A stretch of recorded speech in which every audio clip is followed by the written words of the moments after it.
เอาพี่น้องเนาะมาพอกันอีกวันนี้เนาะหลังจากเราลงทอแล้วพี่น้องเลยผมต่อเลยบาทนี่ใครรอกหลายคนมามื้อนี้สิดำเนินเฮ็ดตัวไรพ่อมื้อนี้ตั้งเสาเทพื้นตั้งเสาบ่ตั้งเสาเท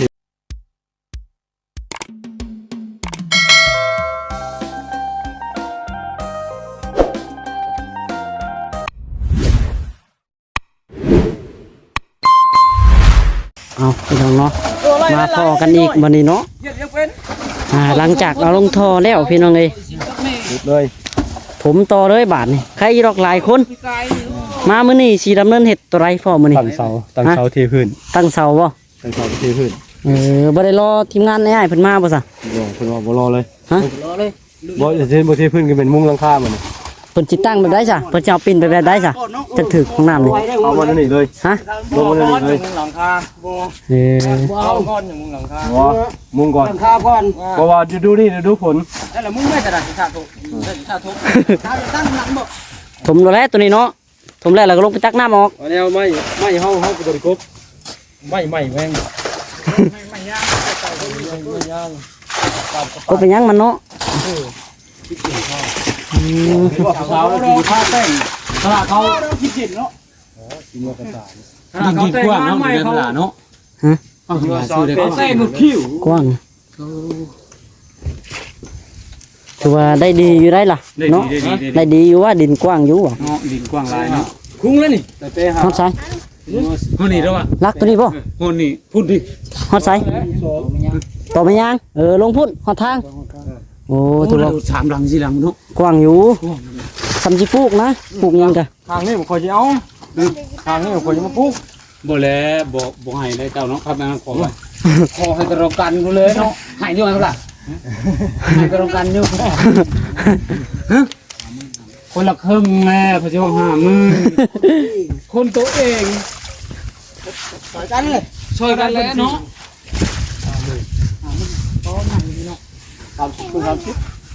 เงิน2 หลังเลย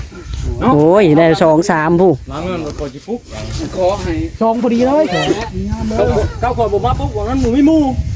บ่ไปยาดอกเอาดองขอได้ดองกันน่ะเถียงกันแล้วจะเชื่อได้บ่จะเชื่อได้บ่เอาบ่ตกลงได้มื้อว่าก็ไม่ซื้อได้เฮาสิมั่งมื้อเลยอย่าโทรหานกำหนดก่อน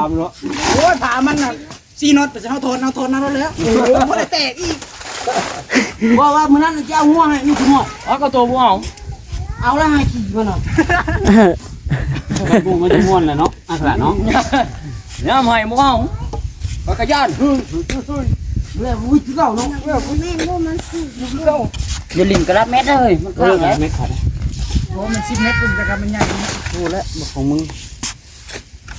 ดินแล้วหลายเนาะอันผู้ขายทั้งหลายบ่ดินนี่แล้วทางเห็นมั้ยเนาะทางที่พอดีเป็นบ้านมาแล้วเดี๋ยวมีเฮือนน่ะนี่ก็ได้ผู้เป็นบ้านพอแล้วมีเฮือนคนอยู่แล้วนี่ก็ได้หลังนึงนะพี่น้องกูเลยมีต่ออันมาตุ่มไปเลยจะวางตั้งว่านี่มันสิเป็นเพื่อนคนบนเลยวางมันบ่มีดอกเกินหมานั่นแหละเนาะคันผู้ใดอันว่าเพิ่นมาก็มีก็มามันแนวบ่แหละเฮือนคนเนาะเพิ่นคนบ่ได้จักเข้าในสุดทางหมู่บ้านนี่เขาขาก็ทำอยู่ไม่ได้ไปวันนี้ขาถิ่นใหญ่มันเข้าคนโอ้มาไปโหดได้ไปมาเยือนถิ่นในคำลายังโหดอยู่เนาะฮะจะหลุดเหรอน้องแป้ได้ครอบครัวกันไม่ใช่พี่คือกันและน้องแป้น้องแป้อยู่กินคู่กันล่ะชิไปซื้อยังบ่กันล่ะ400อยากได้น้องแป้เป็นคู่อยู่อยากได้เนาะโอ้เราได้เมียก่อนคำเอาแม่อยู่ก่อนมาคำเอาแม่สำรานสิฟันให้ได้น้องแป้เป็นคู่เลยเนาะได้น้องแป้เป็นคู่กันล่ะหมู่เมืองพอบ่ไปไหมไปบ้านไปไหมพ่อสิไปจีโน่ปะซื้อน้ำก้อนมาเรื่องไปออกไปบอลผลเรียกไว้เนี่ยผลซับได้ผูกเห็นไหมผูกคุณกินยังหารถเอาอย่างเอาอย่างมากเอารถน้ำก้อนน้ำเย็นมันซื้อมันกินน้ำก้อนตัวก็ซื้อน้ำก้อนใหม่มันผู้ใดกินน้ำเขาติงเอาน้ำโคกก็ได้เอาขวดใหญ่น่ะกับน้ำก้อนมันยังเอาสปอนเซอร์แล้วข่อยเลยข่อยเลย100ข่อยนะโอ้ไปนั่นบ่แล้วแต่เนาะไอ ให้คำลาสิเลี้ยงบ่ เป็นเลี้ยงแล้ว เพิ่นเลี้ยงทีมงานสร้างบ่อ๋อ เลี้ยงพ่อเด้ เพิ่นก็บ่ได้ลืมบุญลืมคุณเด้เพิ่นได้ เอ น้ำ อ ตะรองเด้ตะรองน้ำเข้ามาเพิ่นก็บ่ลืมบุญลืมคุณ เพิ่นเลี้ยงมาก็เลี้ยงเลยเนาะ ดึงมาเพิ่นก็ได้เพิ่นไปลืมเพิ่นก็เลี้ยงเลี้ยงซ้ำเพิ่นมีเพิ่นก็ได้ ถือว่าจิตใจดีพี่น้องเนาะให้คำลาเพิ่น ได้2มื้อได้ มาเห็นหน้าก็ซื้อน้ำกอกน้ำโคกเลี้ยงเลยผู้ ไปเมื่อนอนนะเพ่สองมือเลยนั่งถ่ายอยู่ผมก่อน ฮะ ไปเลยเราสองมือถ่ายดีติต้องตัดสืบว่าวันนั้นเราไปนี่เรือผาตึกลาเลย เห็นมันเลยนี่คุด3มื้อ 3 มื้อเนาะ แม่ซาดินไป3มื้อ โอ้ตยังโหดอยู่ซะเนาะ ตัวนี้ มันสิบ่ได้3 มื้อแปะคันบ่เอาผาตังมุงบัดให้ฮอด3 มื้อผู้สาดินนี่ก็ เฮ็ดห่านตัวนั้นนี่คาบหลัง ดังไฟล้นกับดังไฟล้นเนาะเด็ดกับพ่อเด็ก เอามากินจะเสิร์ฟนะผมบ่ดัง เอาเลยอิงตามไม้ซื้อหยังก็ได้แล้วแต่เออ ความไม่อยู่หม้อแล้วไผ บ่เพิ่นว่าเป็ดพ่อเพิ่น เป็ดบ่มีก็เมียกินแล้ว งัว พ่อเพิ่นล่ะ เป็ด อั ตะ น เสิ เมื่ ร์ อ ฟ วาน ดี นี่ ป่ะ คือว่าพ่อเจ้าสิเอาเป็ดมามื้อนี้ โอ้ยเป็ดห้ากระบอกนี่ กินบ่กินเป็ด เจ้าเห็นบ่นี่เป็ดลาวคือได เห็นแล้ว เห็นแล้ว โอ้เป็ดหางกระบอก ลูกนี่ คุณนี่มาปิ้งแก้มเรา เราจะกินวัดว่าแม่มันทำลูกมา ลูกมันแล้วผู้ที่กำลังมันปิ้งแก้มเรา เขาจะผ่าตัวเนาะ พ่อไหนว่าเนาะ บ่หยอกกันพี่น้องเนี่ย เอ้า ทีมงานมาเลยสนั่นนะทีมงานนี่เนาะ เขาง่ายดอกบุกใส่ไปเฮาเนาะ โอ้ งานออกม่วน ใครอยู่บ่ได้อยู่กลางบ้านเนาะใครอยู่กลางบ้านมันกระทุนเขายิ่งใช่เราไปจักป่านนี่ ใครจะทำแพะมาบนตู้หม้อ โอ้ย ว่ามึงม่วนเขาตู้เสือสบายถือเร็ว โอ้ให้คำลาไปได้พี่น้องเลย ก็เลยได้ลงได้ เอาเราลงดาบไปซื้อแนวเลี้ยงทีมงานเพิ่นว่าจักอีหยังนี่อีหยังแน่เดี๋ยวถ้าเบิ่งน้ำกันพี่น้องเนาะ ลองก็ให้เราเห็ เพิ่นสิซื้อหยังแน่มาเลี้ยงทีมงานนี่ฮะ เป็นคนยืนเนาะเยอะกำเลย มาฮอดก็ได้ เอาแปะนะเราตะสืบ เขามาเลี้ยงรถนี่เนาะ แม่ตัวเองแล้ว ว่าเมื่อกี้นี่ว่าลมบ่ว่ะ มันลวงโพดนะ เจ้าเลย ขุดกว้างโพด คอยแล้วยาเด้อบ่า นี่เบิ่งไม่คอยนี่ ขวางนั่นมันไม่เลิกเอาดินขึ้นข้างนี่หลายเนาะ เบิ่งไม่เบิ่งคอยนี่เบิ่งคอยนี่ วงซ้ำกันนะ บ่ได้เอาขึ้นข้างนี่ เบิ่ง ได้หลาย เบิ่งไม่เบิ่งไม่เบิ่งไม่ ของมันสูง เบิ่งไม่ ตะเสิร์ฟก็ตะแปะนี่นะ ยังบ่แล้วเนาะโอ้ย มันเลิกโอ้ยยังนี่หัน เลิก เนาะ มันมีท่อ มีแต่ย่างไปเลยเนาะว่าบ่เลิกบ่แล้ว กว้างนึงอันนี้ก็ได้อีกท่อนึงคุณ ได้ทองท่อโอ้นี่นั่นน่ะคา เลือกก็เลือกก้อนมู่เลือกก็ได้ มานไปมานมันเนาะ มาเอาข้างคุณก็ดีนี่ให้กระชวดเนาะ เห็นอยู่กับตัวเขาลงสักบ่ได้เจ้าบ่ได้ มาเอาว่าลงท่อผู้เดียวเองเนาะ หัวดีเนาะ ท่อเพราะว่าลงผู้เดียวเองติท่อก็ได้น้ำแล้วเนาะเพิ่น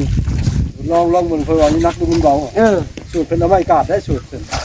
ไปร้องมาดูไปร้องก็ช่างนึงจุไว้ ไปลงบ่ได้ไป ให้กระชวดปูนไปเนาะ เอาไว้กาดบ่ได้ลงครับสุดท้ายชิดลูกเดียว โอ้รถเขาบ่ได้พูดอยู่ทางคุณแม่ ทานตะรองว่าเอาลงไปได้บ่หามลงว่าบ่หามบ่ทุกลงรถว่ะเห็นกระตี้แล้วขอผู้เดียวฉุกเอ็นบ่ได้มาแนะนำซ้ำโทรเอ็นขุดแล้วคงใกล้สิขับเลยอยากให้มาบ่กระเทินสิขับกันมากันดิ ขาดับหน้าเนาะ บักค่าดำหน้านี่ว่า เราเฮ็ดผู้เดียวแล้วเฮ้ยเราจะได้อยู่แล้วเบิ่งว่าเฮ็ดได้ผู้เดียวเราโทรบ่คือเราก็บ่ได้นอนพัดนี่แหละมึงมารถเถอะดิ บ่บ่มานะบ่ชิดค่ำ บ่โอ้ปะ ตัวซิดตัวซิดกับเบาโอ้ ๆนี่ครับ บ่ว่าโอ้ก็แม่นบ่ตุซิด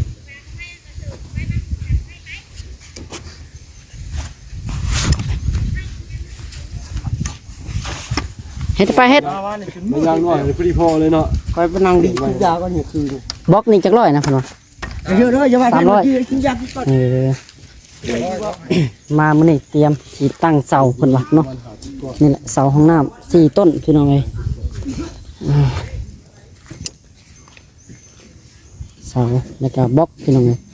มาเตรียมสิก่อบล็อก300เนาะจักเบิ่งก่อนเพิ่นสิเอาขนาดกว้างปานใดสิเอาจักเม็ดคูณจักเม็ดพอนี่เพิ่นสั่งการมานี่2คูณ2บล็อก300สิพออยู่บ่เนาะพอบ่ เป็นยัง เป็นยังไฟไปห้อย สิเป็น สิเป็นหยัง กระเช้าเนาะ เมื่อยกับเช้าแล้วโอ้ยแดดไปนั่งพักก่อนแต่คุดคุมมันยัง3 มื้อเลย ให้ตู้ชิดก็บอกยังมาทมแน่สิเจ้ากัน เออ ตู้ชิดก็บอกยังมา จะได้บ่ได้ถูกน้ำ จะเราสิไปใช่ไหมไปพลาน คลานบ่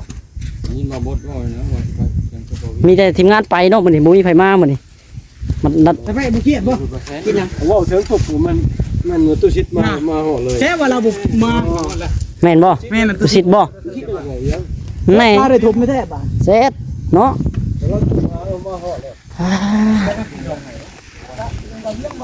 ฮอนพี่น้องเอ้ยพี่น้องเอ้ยเนาะนี่แหละเพราะเสาเฮือนเพิ่นสิตกลงเฮ็ดบ่ได้บานตัวนี้ยังบ่ฮู้บ่ สูตรเรือนมีตู้สม ส่งมาเดินคือเดียวแล้วเนาะตำบึงเนาะ ตั้งแต่ต้น เอ สูตรเรือนมีตู้ส อ มตั้งแต่ต้นเดี๋ยวต้นนึง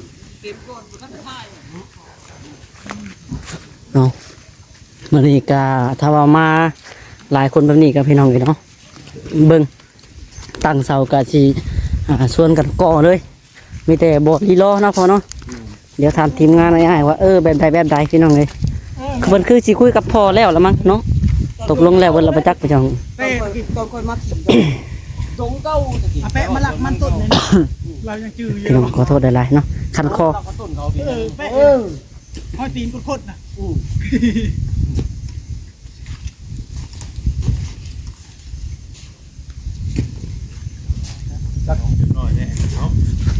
รอเลยมันจะเว้นเลยเจ้าของโครงการเนี่ยต้องนั่งคุย เรามาเราสั่งขึ้นพวกนี้ เราบ่ให้บ่ เอาขึ้นก่อนเอาขึ้นก่อน เห็ดตอนลงเนี่ยเมื่อวันนั้นสั่นก้อนเรา ยัง ฮะ ยั่วบ่ให้บ่ ยังว่าอยู่แล้ว มาช่วยเอาลงเลย ขึ้นก้อนเรา เน้อ ลงมาจะเป้ เอาหน้าบาน เอาลงย่อขึ้น จงไว้ชมไปนะ แต่เป้จงหายอยู่สั่นงานเทงานรัดได้สั่น ชิดเนี่ยว่าตัวชิดเอาผมก่อนจะด่าเราบ่ หัวแห้งอยู่เนาะ คนเฮงบ่ทางนี้เมื่อคืน จริงกันจริงเลย ต้องฝนต้องล้มเลยล้มได้แหงกว่าฝน ยันมาสู่ตะกุดีประกอบจำหนึ่งนะ บ้านเฮาบ่ได้มีฝ ป น กติวันนึกว่า มีพรมนี่นี่ เป็นอย่างเราไปเจ้าส่วนเนาะ มา ก็เหยียบเอาเหยี มาย บ มา เอา อันเสริญกับอันบอกเขาล่ะเรากิ่งลงแล้วทุกคนได้ไปเงามา เห็ดน้ำกับพันเนาะ จิ้มลงด้วยบ่ ไง เราอยากทุบๆอยู่ ไปเงาเสือว่ามาหมดแล้ว คำแตกกับท่อเวียดเฮ็ดบุรีกันแต่เราเอามาให้ไหม เจ้าเฮ็ดบุรีสิ เจ้าเฮ็ดบุรีนี่แตก เทหามหนาแดงไปกันเนาะจึงลงได้เนาะ หน้าแดงแก้ง จนตัวให้เสือเป็นเจ้าจากเบาแล้วเจ้าลงหับรุ่มว่ะ แท้นักรุ่ม โอ้ยเจ้าจากเบาจะลงหับรุ่มว่าอยู่ทั้งมันนัก แพ้แล้วบ่แพ้แล้วบ่ คนก็เลยโอ้เบาอันนี้บ่ลงเลยจับเลยกับสั่งแกะเอาสั่งแกะกันเบาแรกลูกกลุ่ม ลงมาจุดจัด โยทอมันนักดิ เอาลง ตัวเองนักแข้งต่างมาเนี่ยโอ้หมอนี่มันหมดถึงคักว่าโยลงโยลงเลยตามันเสียกระลาดไป อย่างนี้กันแน่นอนมึง โอ้มีการแก้กันอีกเนาะ แล้วพี่น้องก็จับโยลงเห็ดมาสิบเลยวัน ว่าคนเตี้ยครับด้วยกันวะครับวันตัวเองนักแต่ตัวเองทำหลัง จะชูกูเนาะ โยลง โยลงว่าโฟแห้งเนาะ โยลงบ่เนี่ยเลี้ยงกันตรงนึงเนี่ยครับ เรียนกันเรียบร้อยแล้วเนาะ เข้าไปยืนเรียงกันตั้งอ่านคำนวณว่ะ ไอ้แฟเนาะ คือคนสุขห้างตัวนี้มาตามหาอยู่ห้างหาสัตว์เรา หาแนวหายากบ่ได้ เอา เอาบ่บัดนี้ ผู้ชายคน34ปุ๊บ ก่อนมาเอาไม้ล้อมึงควายในกลางทุ่ง เอามารู้แล้ว ลูกเป็ดลูก เก่าให้สีนะ มันยังมักเล็กไว้หันคนผู้ชายเลย สิใช้อยู่บัดนั้นอยากได้อายุแล้ว ผมวานเองคักเนาะลุง อืม ได้เมีย4คนพุ่นล่ะแม่มาเบื่อเรานั่นว่าว่า ได้ลูกน้อยก็มีเด้อีน้อยมันก็ได้ลูกโอ้จะเสิร์ฟสลัดแต่เราบ่ายไปพ่อๆคน บ่มีติ่มเนาะ มาไหว้ประคางนี้ละบาทนี่ มาติ่มเลยอยู่ มันโยบลงเลย ชวนเต็มมันยังชวนนี่เนาะน้ำแล้วครับน้ำโอ้น้ น้ำอยู่ตู้เพิ่นได้ไป นี่ก็มีน้ ำลูกในลงนี่เนาะน้ำลงกินก่อนลูกไปสุดจากเฮ็ดเดียวนะสองคนดึงไปยังแล้วแล้วว่าบัดนี้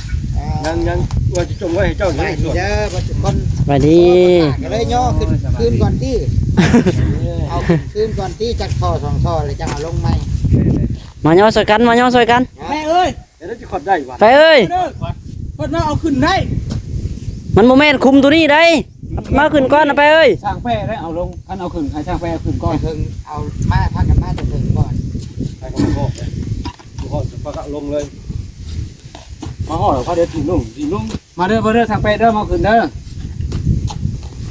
วัดบุนั้นเองก็เหมือนกับจักคนเห็นจักคนบ่อยเห็น ยันบ่ได้มาแล้ว มาแล้วมือ มาแล้ว มาแล้ว ว่าบอกคอยเอาท่อลงเจอเขาต้องลุกเจอด้วย บ่ได้ยันบ่ได้กลับเข้ามาอีกเลย จังหวะนั้นนะพาเรียกว่ามัน กำลังฮอดขั้นตอนที่ว่าเต็มเนาะเอาอันนี้ลองครับ เอา ตั้งเบ็ดให้เจ้าเลยแล้วก็มาชน เพิ่นซื้อมาเลี้ยงสร้างได้เพิ่นว่า เอาไม่ผมมึงเอาไม่ลุงไม่ยังอันนี้กะ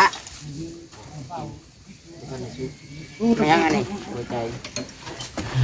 ให้ นี่ ใจ แหละพี่น้องปักปอกปักไฟเนาะ ใจอยู่นี่ ปั่นจักปั่นไฟพี่น้องเลยมาทดลองมาโรงงานมื้อนี้เดี๋ยวมาลองเบิ่งสิรอดหรือสิล่วง แรกเขาตีให้ได้ดิยังตียังเลยนี่ตีคนตีแม่คนตีบ่ อยากได้คอนตี คือว่าเรื่องตีไปก่อนนะหนูโอ้แม่เอาไว้ยังตัวบังรถชิโอยอ๋อเนาะนี่เลยจะตัว อาซาพี่น้องเลยโอเคสำหรับคลิปนี้ก็ขอตัวไปก่อนพี่น้องเลยจังได๋ก็อยู่ดีมีแห้งบ่สุขทุกคนเนาะกำลังงานเฮ็ดขอบตั้งขอบอยู่ทางนี้เอาจังได๋ก็บ๊ายบายพี่น้องฝากเป็นกำลังใจคือเก่าเนาะฝากกดไลค์กดแชร์กดติดตามพี่น้องเพื่อเป็นกำลังใจน้องล่ะถ่ายคลิปต่อไปเด้อพี่น้องเด้อปะสำหรับคลิปนี้ขอกล่าวคำว่าพี่น้องเนาะโดยพี่น้องสบายดีบ๊ายบายเนาะ